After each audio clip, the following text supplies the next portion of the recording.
my friend, this is the bouzouki.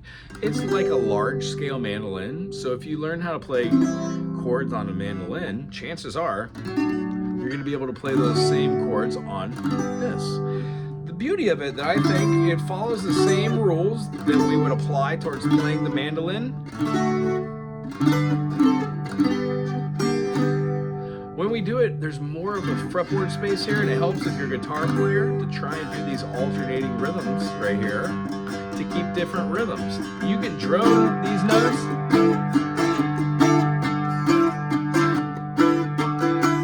And it sounds pretty cool, whether you're in G major, G minor, or you're modulating through notes.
I find it interesting for the minor thirds feel like a heck of a stretch, and these thick strings, knowing that I'm kind of trying to think mandolin but also a new instrument at the same time.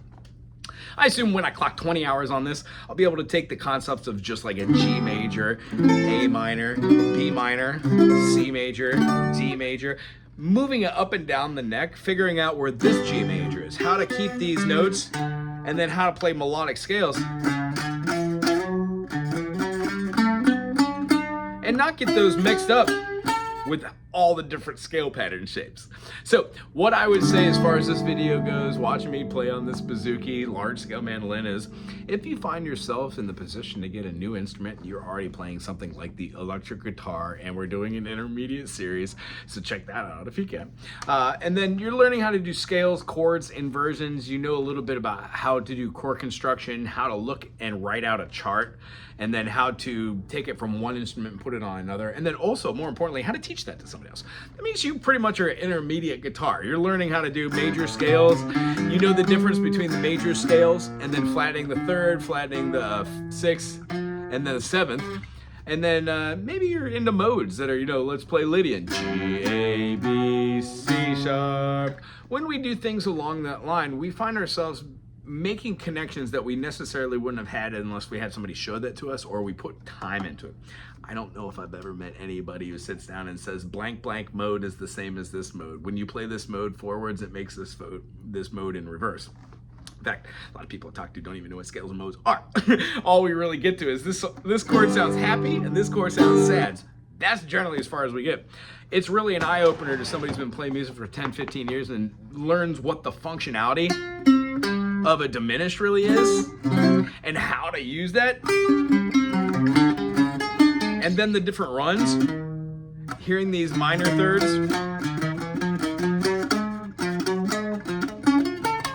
I love these chords. I use them all the time. So being able to play them on a new instrument is really fun because one, makes the hand a little bit stronger. These are hard to push down. It's like a huge guitar.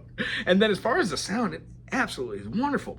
So what I would suggest is if you are an intermediate guitar player doing the electric and you're learning how to do scales, slides, bends, notes, learning different patterns, force your brain to learn a new instrument. Mandolin or the bouzouki or an ukulele or gee golly whiz, get off stringed instruments and just apply it. Maybe get a recorder or a harp and then try to play that. Learning the practice of practicing how to learn is the whole purpose. Once you start clocking hours, learn a couple different instruments, some of those sounds will stay with you for the rest of your life. You can apply this sound into your music writing, and then in the course of doing this, you will find yourself Googling bouzouki, hopefully, finding out where it originated. where it originated also. Seeing the different makes and models, why the scale is so long, what the tuning is, what the alternate tunings are. There isn't just one tuning for this. The most standard is going to be the G, D, A, E. However, there are many, many different tunings. There's also many different ways to play it. Open style, the one that I saw was the most interesting, used a huge pick, and the hand style was there to subdivide 16th notes. So like a 1E and a 2E and a 3E and a 4E and a 1E and a 2E and a 3E and a 4E. And the notes themselves were chordal based with tone leading, meaning there was like a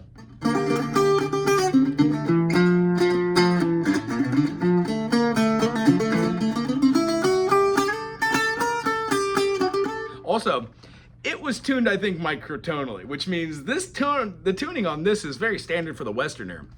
As I said, there's many different tunings you can do. So the combination of learning how to play fast 16th notes while holding down a melody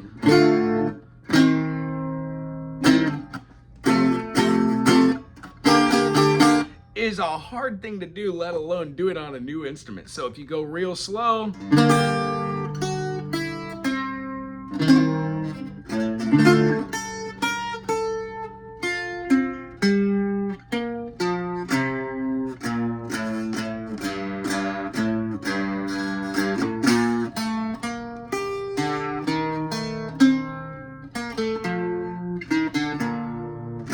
it becomes easier to hear where melodies and harmonies are individually. The next thing is playing dyads together.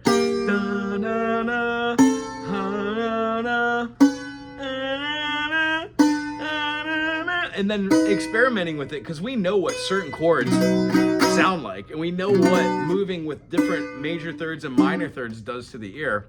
Then it's just a crapshoot unless you're like watching videos like this to learn how to play. So if there are people that enjoy this instrument and have it out there in TV land, put a like and subscribe down there. Put something in the comment section about what you want to learn or a song. Don't make it too hard, or do. We'll work on it together.